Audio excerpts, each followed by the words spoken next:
PKS agar Pilkada Jakarta bisa berjalan dan demokrasi juga hidup dan tetap terjaga?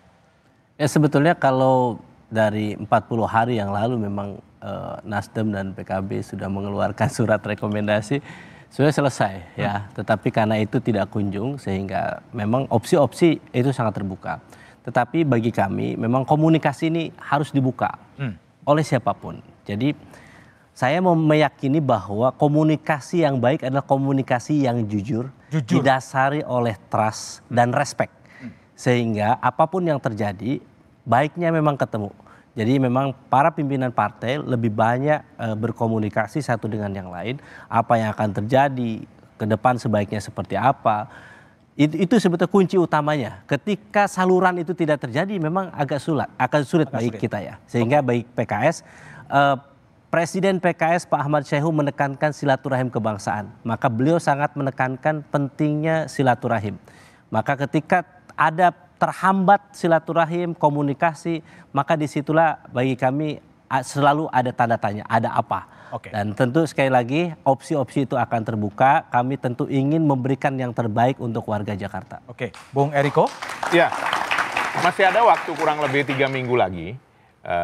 Kami mohon doanya kepada seluruh masyarakat, khususnya Jakarta maupun Indonesia secara umum, kami akan berusaha yang terbaik untuk memberikan pilihan kepada masyarakat, kepada nanti semua masyarakat DKI yang akan memilih calon pemimpinnya. Percayalah, kami akan lakukan yang terbaik. Tetapi sekali lagi, kemampuan kami juga terbatas. Saya harus menyampaikan jujur, dari 25 kursi turun menjadi 15 kursi dan tidak mempunyai kemampuan untuk maju sendiri. Nah ini kami akan berkomunikasi dengan teman-teman partai lain, termasuk juga Kim, kami akan sampaikan semua kenapa harus dilakukan seperti ini, karena kami paham bahwa Jakarta ini harapan masyarakat Indonesia menjadi satu contoh masyarakat yang plural, masyarakat yang mempunyai harapan ke depan lebih baik lagi. Itu dari kami. Oke, baik Bung Rita Patria.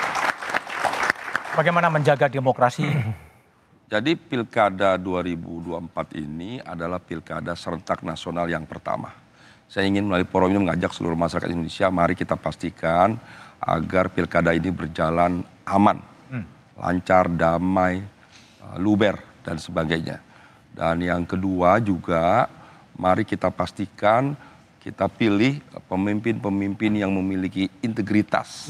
Tidak hanya janji-janjinya, tidak hanya pencitraannya, tapi juga yang punya komitmen kuat yang kita yakini nanti ketika memimpin, menjadi pemimpin yang dapat memajukan kotanya, mensejahterakan masyarakatnya, dan tidak berujung pada kasus-kasus korupsi. Mudah-mudahan Pilkada kali ini bisa menghadirkan pemimpin terbaik bagi daerahnya di seluruh Indonesia. Saya ngajak masyarakat, kita pilih pemimpin yang berintegritas, yang memiliki prestasi ke depan.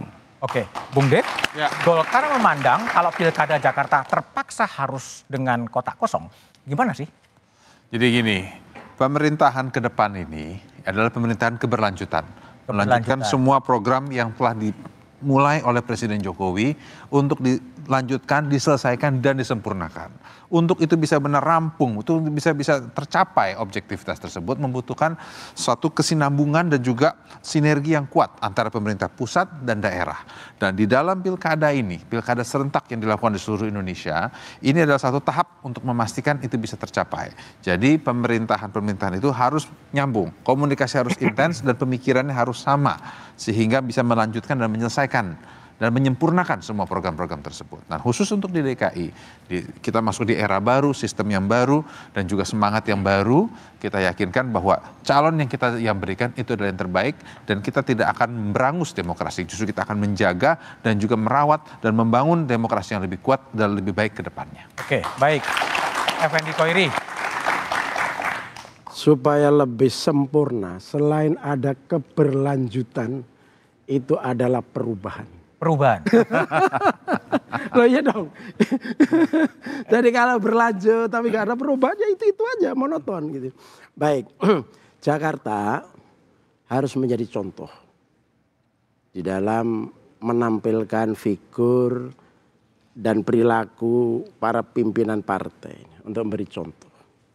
Salah satu contoh yang ditunggu oleh rakyat adalah menampilkan kalau tidak bisa 3 figur ya 2 figur. Jadi rakyat itu ada pilihan sesama manusia.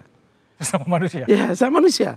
Jadi bukan ya satu orang, yang satu gelugu atau yang satu apa namanya? Gelugu. Gelugu itu apa ya? Ya kayu lah, ya kayu ya. Nah, ini saya kira meskipun boleh, itu tidak memberi contoh yang baik untuk demokrasi. Nah, oleh karena itu masih ada waktu merenung, kontemplasi, jangan hanya berpikir kepentingan elit, persepsi elit, tetapi juga aspirasi bawah.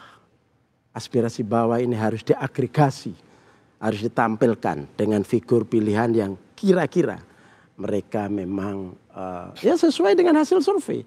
Katanya kita pakai ilmu. Ya, survei itu ilmu. Ditampilkan, nah menurut rakyat, pilihan rakyat ini. Nah itu sebetulnya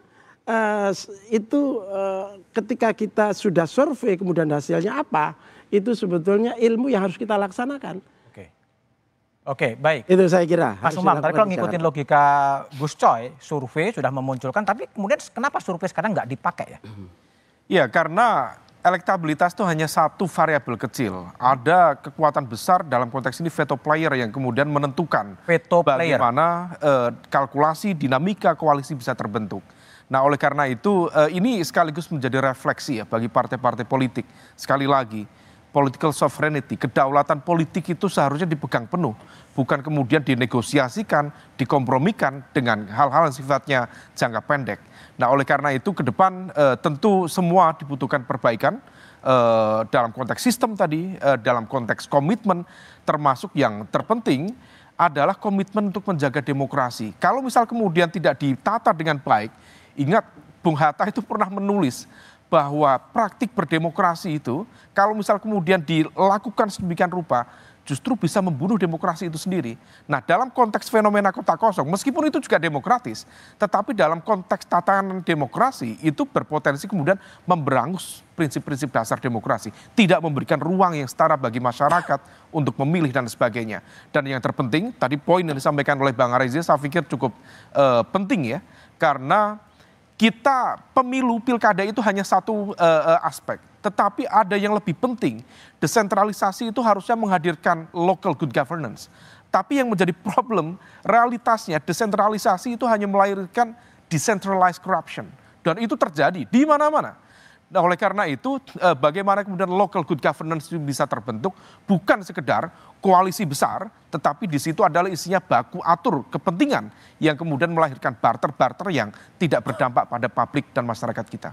Oke, baik Mas Umam, Gus Coy, Bung Dev, Laksisa Patria, Bung Pipin, dan Eriko Sotarduga. Pilkada melawan kotak kosong meski dibenarkan secara undang-undang mempertontonkan wajah buruk demokrasi. Apalagi jika